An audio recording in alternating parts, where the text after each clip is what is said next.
Love this stuff. Our next speaker and final speaker, keep it short, is David Delmar. He is doing amazing things with people. He has created the new agency with underprivileged, or is that the right word? Underprivileged? People who don't have as much privilege as we do. And he's creating an agency, or has created an agency, with that as the backbone, and he's doing amazing things. He's kind of like my idol. David, step up on stage and take it away.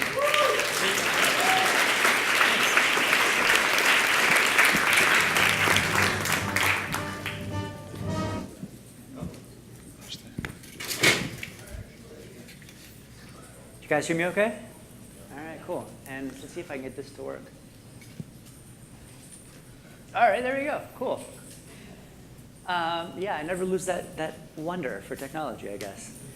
So thank you all so much for hearing me out. A huge thanks to Fresh Tilled Soil for having me here. Huge thanks to Richard for the kind words.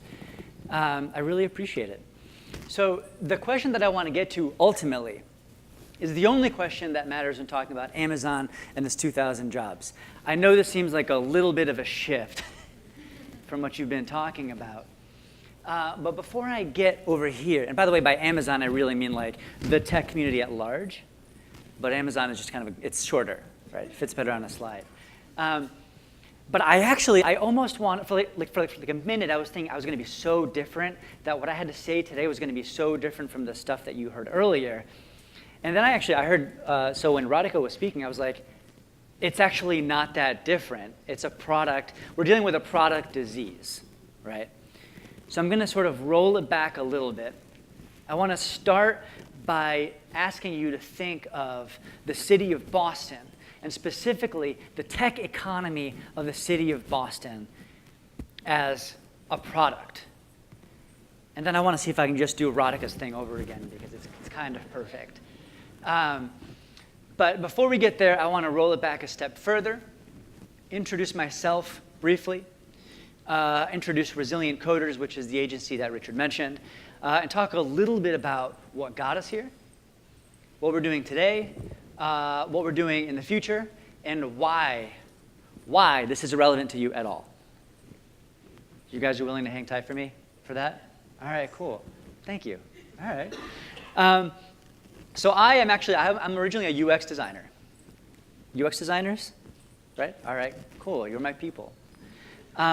So UX design was not originally my plan. I grew up in a Spanish language home, actually, exposed to a lot of artwork. I'm Mexican, in which there's a lot of beautiful artwork in Mexico. And so that's kind of what I grew up in. And plan A for me was actually to be a comic book illustrator. I hear a lot of head nods. I feel like we're finding some commonality here with the comic book nerds. Plan A was to be a comic book illustrator. I went to art school, and then I went around looking for jobs as an artist. And I basically said, like, all right, cool, so here's my portfolio. And they're like, all right, cool, you can build, or you can design these apps and these websites. Can you build them? And I'd be like, no, it says art school right there on the resume that you ignored. And then I started realizing that, really I was broke and desperate and I had to pay rent, which is when the epiphanies start to hit. And I was at a job interview, and they're like, all right, cool, so you can design these cool websites and applications, and can you build them? And I said, yes. Yes, I can.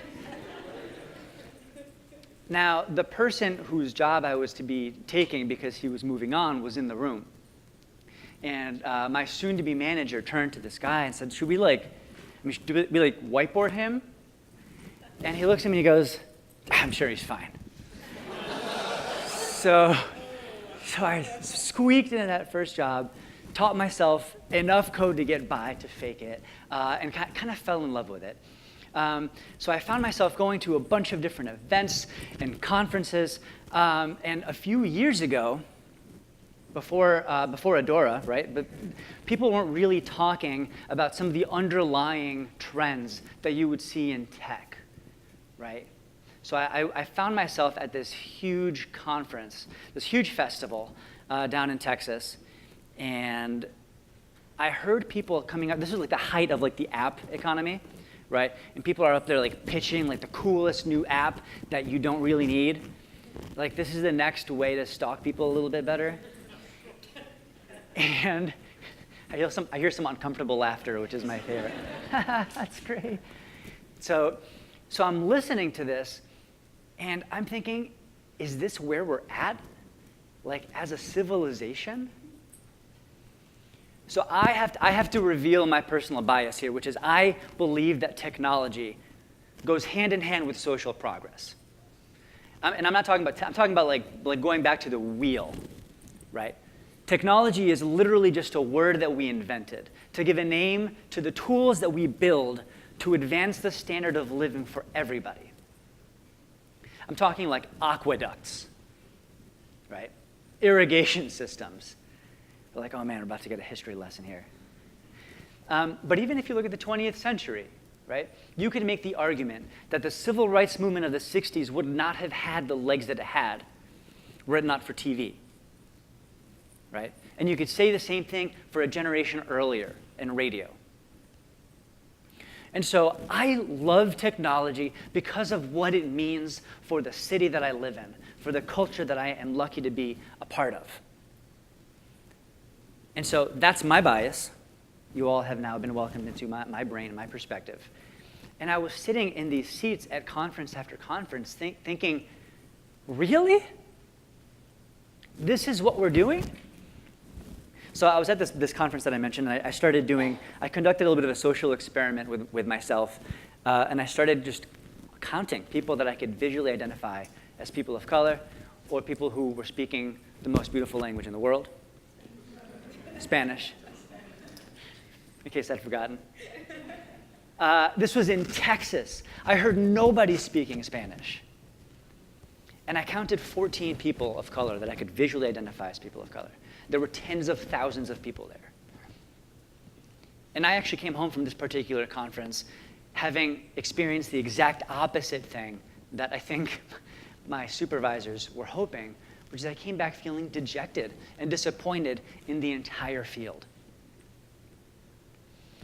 And so there I am kind of at my desk thinking, I was working for PayPal at the time, and I'm at my desk at PayPal, and I'm thinking, I don't know what I can do. Actually, I started trying to code my way out of the problem, and I started trying to build the next app that nobody needs that could address this issue.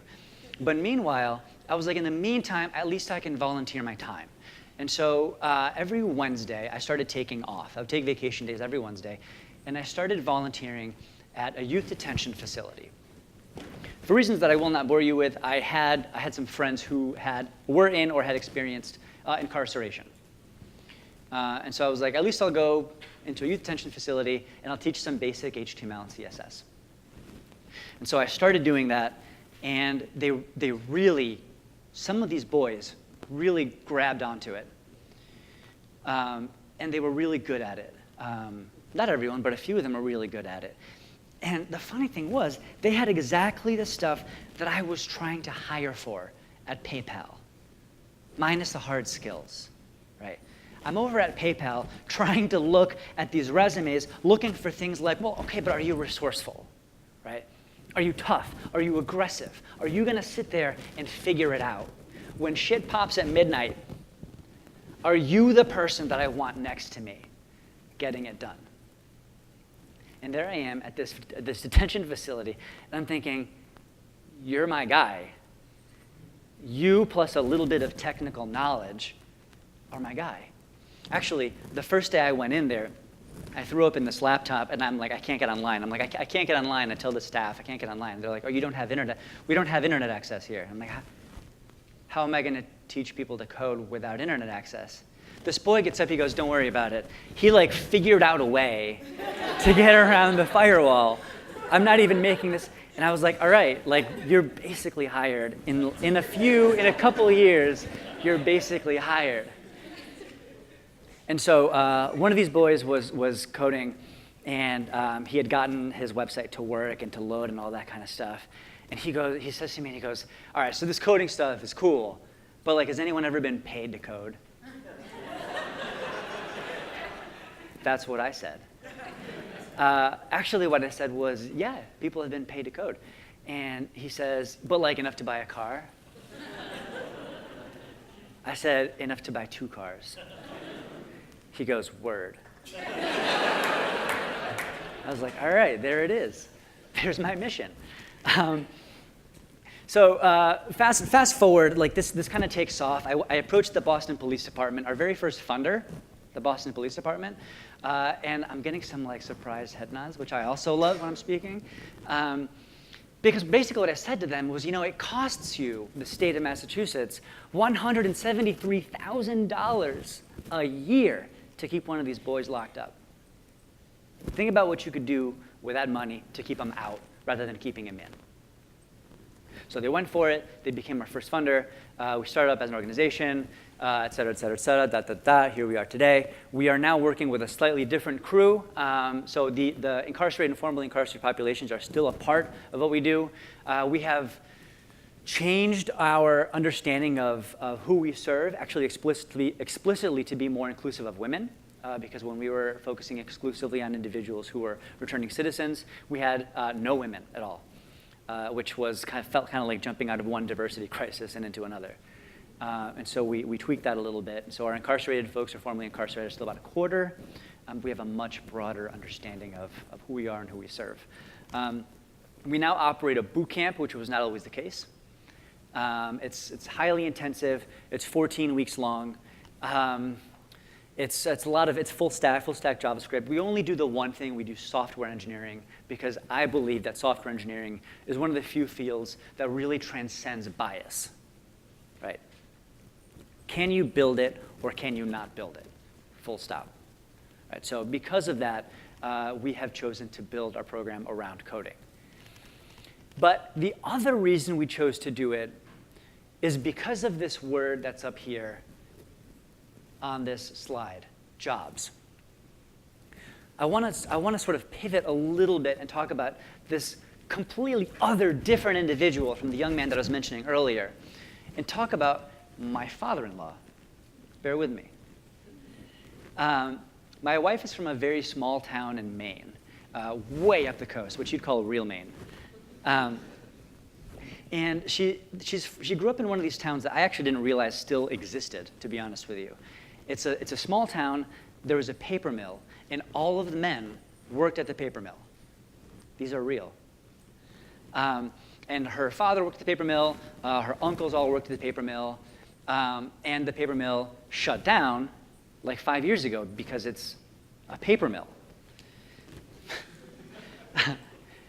And then the town lost 40% of its revenue overnight.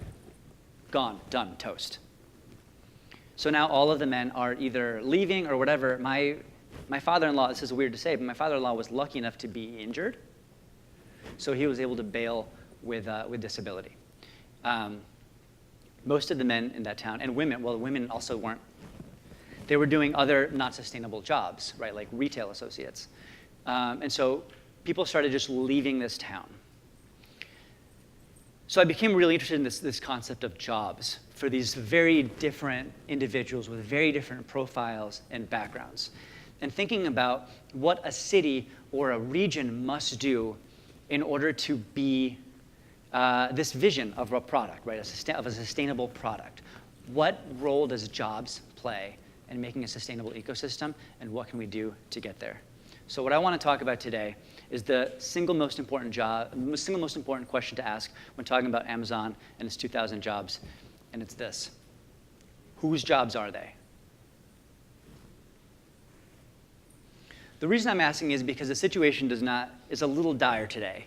It's hard to say that here in the land of the famous 3.3% unemployment rate, but the fact of the matter is that in Dorchester, the real unemployment rate, accounting for people who have given up looking for jobs because they feel displaced, is at 27.8%.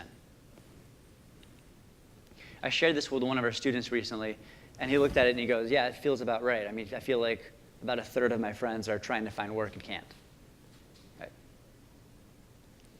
And then the other problem is gentrification, which is so odd to have gentrification and high unemployment happening in the same city. But it is, because this is the tale of two cities, right? We are, if you did not know, we are number one here in income inequality. What's starting to emerge is two completely different Bostons. And so the question is, who is going to get those jobs? Who is going to be empowered to uplift their neighborhoods? What neighborhoods are those going to be? So that's today. Now let's talk about tomorrow. As I think I may have mentioned, I come from a Spanish-speaking home. My parents immigrated to this country.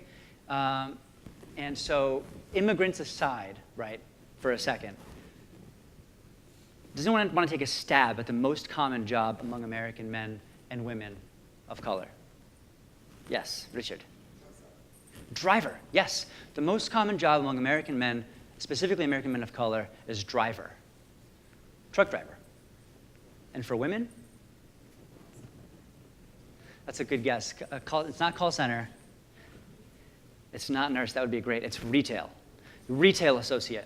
So if you let that sink in for a minute, the most common jobs among American men and women are about to disappear.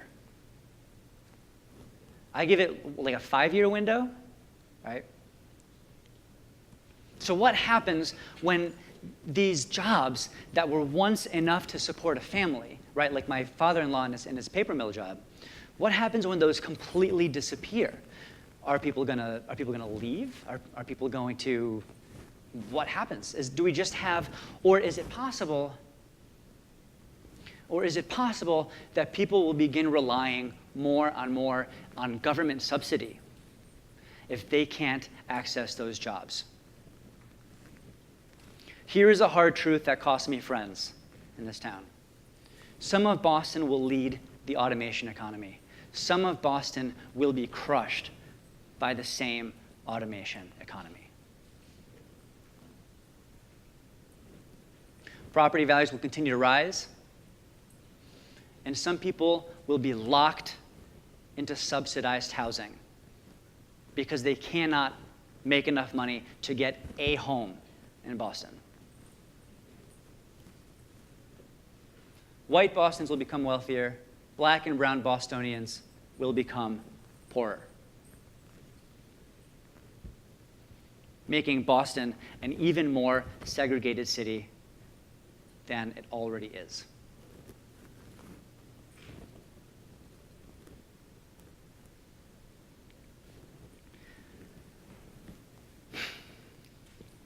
So this is where we bring it back to this notion of vision.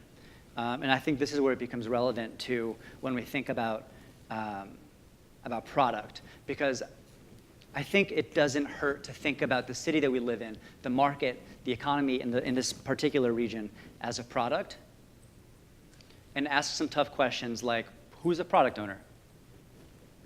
Who's responsible for this?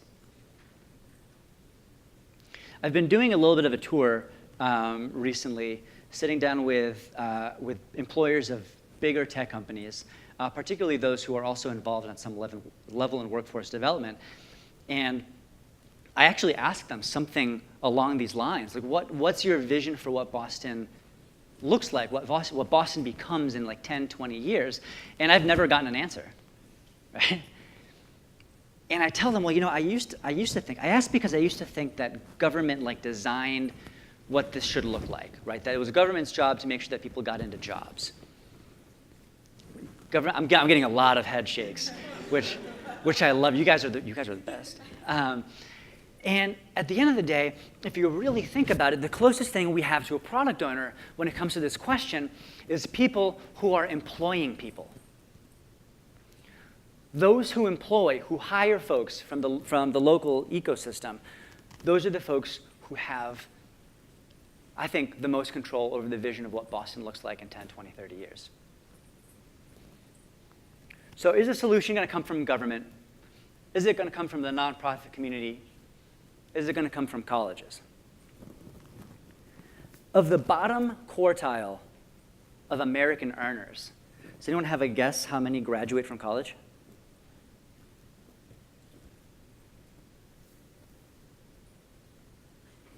7. of the bottom quartile of American earners, 7% graduate from college. So if you were to start up like the best program in the world that is like super inclusive of everyone and somehow manages to double the number of people coming out of these communities with a college degree, that's 14%. Right? What happens to the other, 86%? And is it the nonprofit community? Is it organizations like Resilient Coders that sort of bear the brunt of making sure that folks are skilled up enough to do these jobs? I actually, maybe ironically, don't believe so. I don't believe Resilient Coders is the solution. I think we're part of a broader solution, but I don't think that we have the solution ourselves. Because I believe the solution is equitable access to jobs.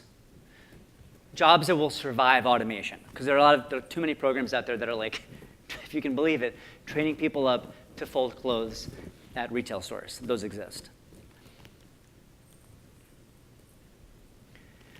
I believe the solution is on-the-job training, right?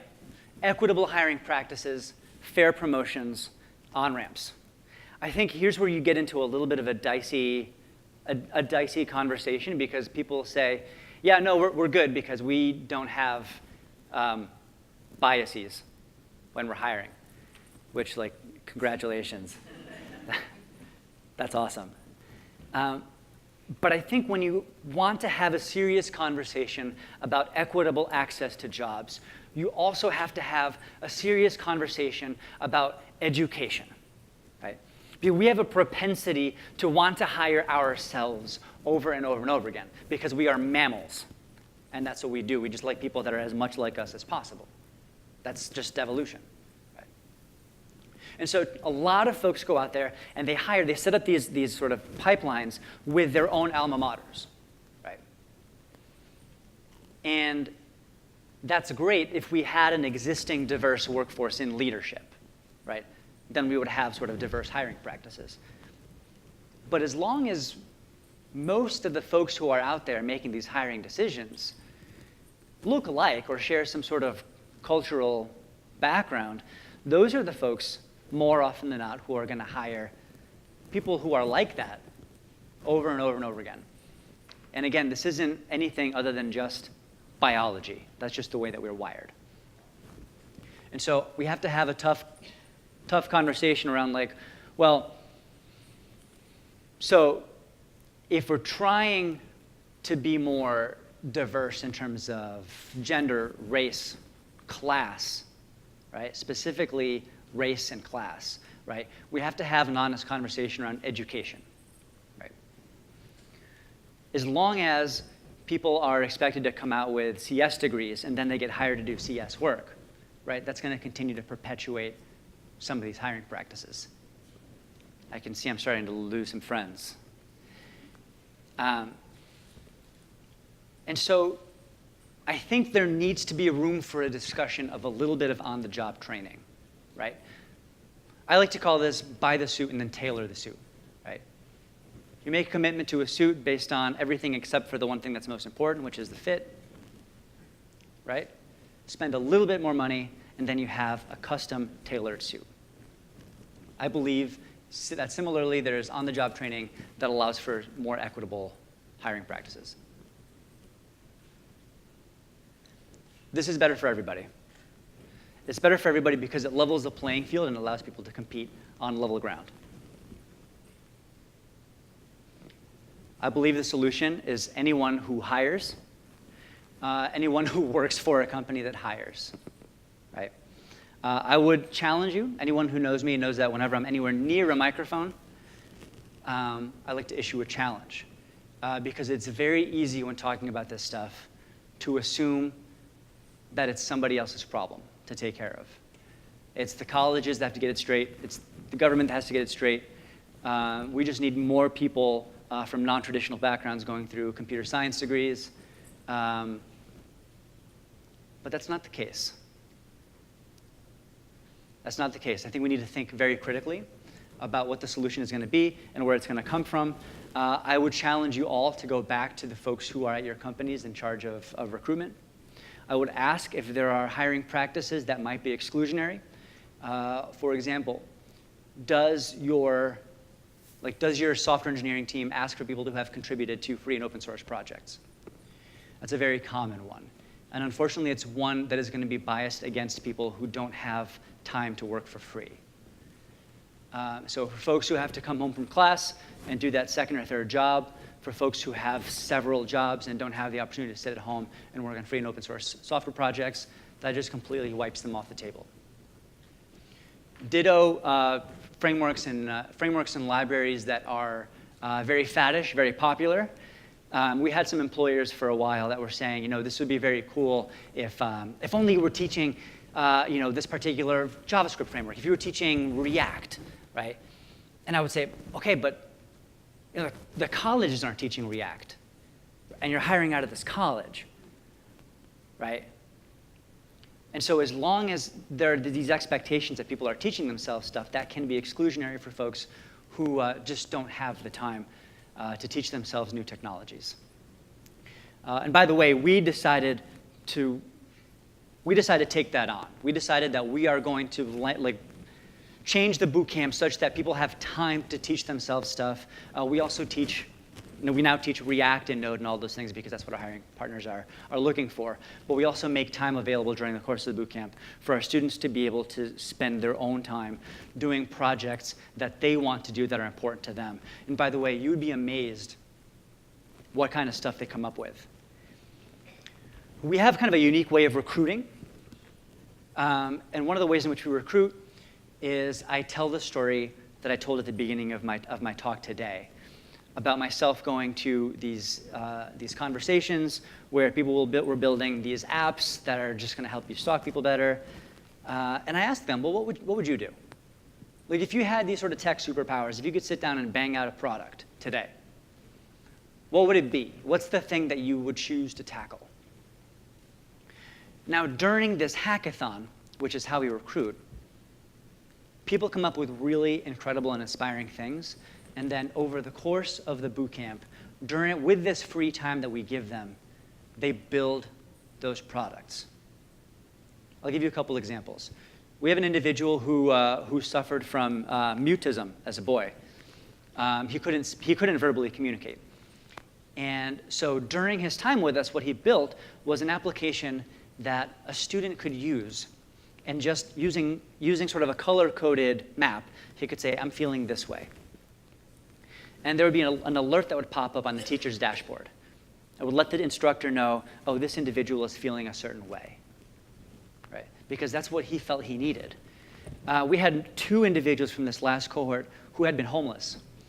And both of them built similar applications that allow you to find free, subsidized public housing if you need it.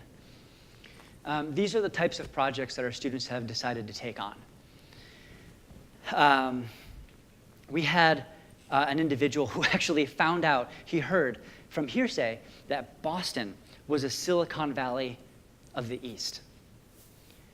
And so he got in his car in Houston, Texas. He came up here, and he lived out of his car. And he went through our program, and he is now a full-time software engineer. The reason I tell you this is not because I want you all to feel guilty here. Bear with me. The reason I tell you this is because I believe that every generation hears a call. I believe the call that we are hearing now is for equity and access to the jobs that will survive automation. And I believe that every city, every region, every company, every individual needs to respond to that call in a way that actually leverages the unique assets of that region. And so I guess I have to leave you with a question. What are the unique assets that we have here in Eastern Massachusetts? I would say it's the robust tech economy that we have, the fact that we are the Silicon Valley of the East. But in order for that to be an asset, we have to make a choice to make that an asset and to make a commitment to hire people for potential over pedigree. Thank you so much for your time. I appreciate it.